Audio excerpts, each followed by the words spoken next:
Bizde чиновник болсаң, елдің құрылтайына келу ұят сезіледі. Мен билікке келсем де мына шақыруменен келдім. Рахмат Албазиниме да келді. Президент реакция қылып жатады. Себебі бізде 30 жыл ел менен билік екі басқа жашап қалған. Билік өзі президент, қалған билік президенттің үй бүлесіне қызмат қылады. Ал эми ел өзі митинг, құрылтай өткөрүп. Мен 5 президенттің мезгилинде 30 жылға жақын 30дай құрылтай уюштурган кишимин. Өткен президентimiz Атамбаев ташпаран кылгыла буларды жолотпа құрылтайын өткөрбөгүлө деп айткан. Уккансыңар кытыерден барынан. Мына азыр бул президент 2 жылдан бери биздин құрылтайдын чечимдерин аткарып атат. Бул бийлик менен елдің ортасындағы жақындашуының белгісі. Ушуну бір тақ ажыратып қойсаңар. Ана теке келіп ақыл айтқанды жақсы білеміз. Біз 16 жылы улутчул мекенчил биримдик уюшулганда Аккемеде 100ден ашық саяси партия адамдар қол қойған.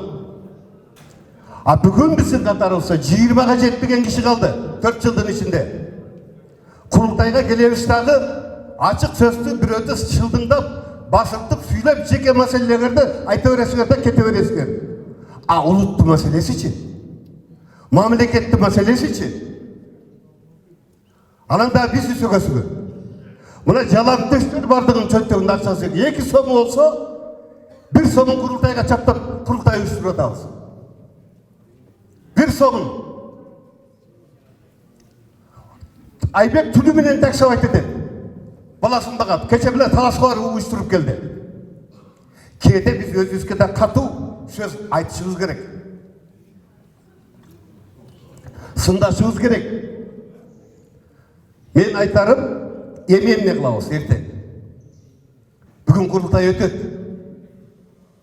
Prezidentimiz bizge köngültüz, bırak parlament, ökmet, bayağı eskice Atambayev'in koltuğunda жүргенде işlep atады. Алар Atambayev'in koltuğundan Жээнбектің koltuğunu ötüp algan. Çın айтайын, президент жалғыз işlep atады.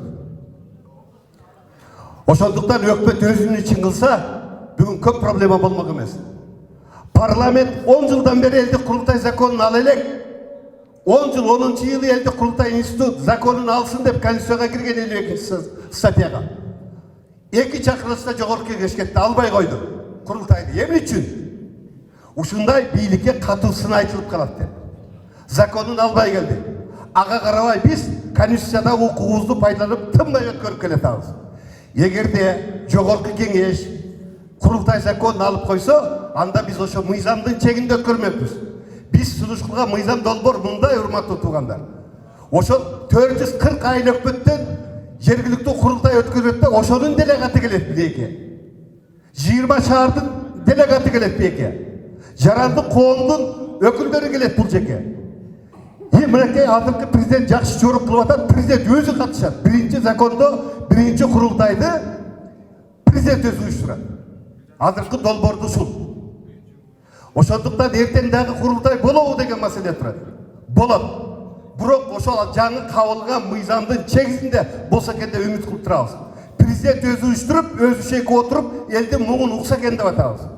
Ушул президент бурдагы 4 президенттин жолун жолдобой, элге кол сунуп, элдин муңун угуп, өзү катышып, анан чечкинди кадамдарга барса экен деп атабыз. Калган президенттер уккан эмес. Мына курултай өткөргөнүбүз үчүн да камалып чыкканбыз. Штрафты төлөп келгенбиз. Анан бирок элди ойлонуш керек да. Курултай десе мынакей араң келесиңер. Келгенде да бизди урушасыңар. Бири-бириңерди урушасыңар. Жеке маселеңерди көтөрөсүңөр. Жана бирөө туура айтты, ой, мынагы сонун мен. Кыргыз, биз ушул курултай институтун улуттук демократия кылбайлыбыз. Улуттук демократияны азыркы сөз менен айтканда, бул улуттук форум. Жылына bir жолу өткөрүп, ушул жерде ошол бат башыдагы маселени, баткендеги маселени, арай-чарай бийлик менен аралашып, өткөрүп, кеңешип чечсек болобу? Эл журт деген ошол да. Вот курултайдын мааниси ушул. Курултай бийлик эмес. Элдин мұңы угула турган жай аян. Мына ушул мыйзамды 10 жылдан бери өткөзө албай жүрөбүз. Конституцияга эпте 10 жылы киргизгенбиз. Бирок законун албай келатат парламент. Президент туура түшүндү. Ошондуктан президент азыр бизди колдоп, өзү демилге көтөрүп, ай бул деген улуттук демократ экен, албай чыгарып деп атат. Жакында спикерге жолуктук. Спикер да түшүндү. Же шайлоо жакындап келатабы, болду биз алабыз деди. Бир топ депутаттар колдоду. Эми экинчиси, кен байлык боюнча. Элдин үлүшү десе, ар кандай түшүнөсүңөр. Ушул жерде аксакалдар отурасыңар. Жана Талгарбек да ушул жерде отуруп, Бекболот эке кайда кетти? Кетип калдыбы? 90-жылы Акаевдин убагында 92-97 жылга чейин жериңерге чейин, колхоз совхоздун техникасына чейин үлүш кылып бөлүп албадыңар беле? Туурабы? Завод фабрикалардын бардыгын пай деп эптеп талкалап жок кылбадык беле? А главный эң башкы байлык, кен байлык бөлүнгөн эмес.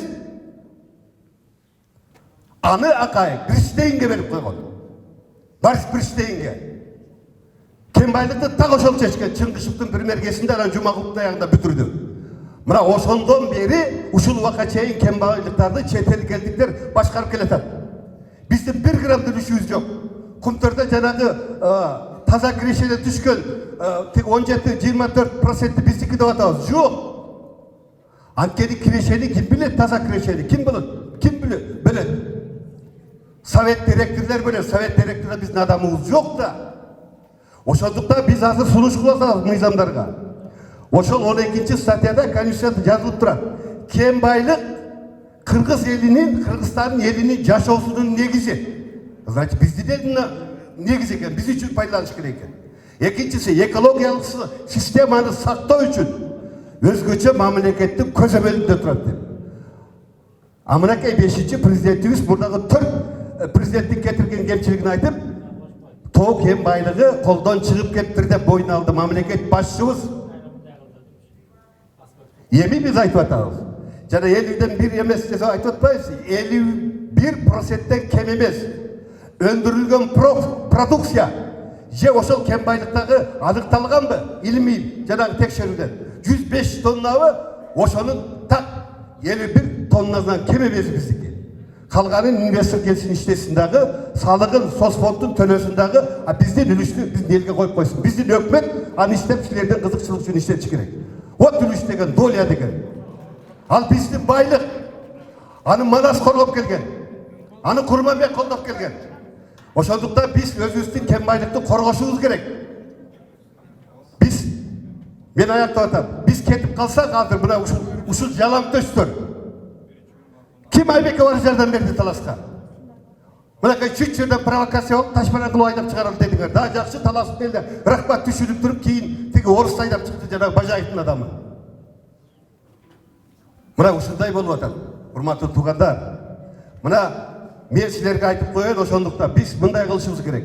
Ушул баштаган ишибиз 2 жылдан бери азыркы президент менен ишке ашып атат.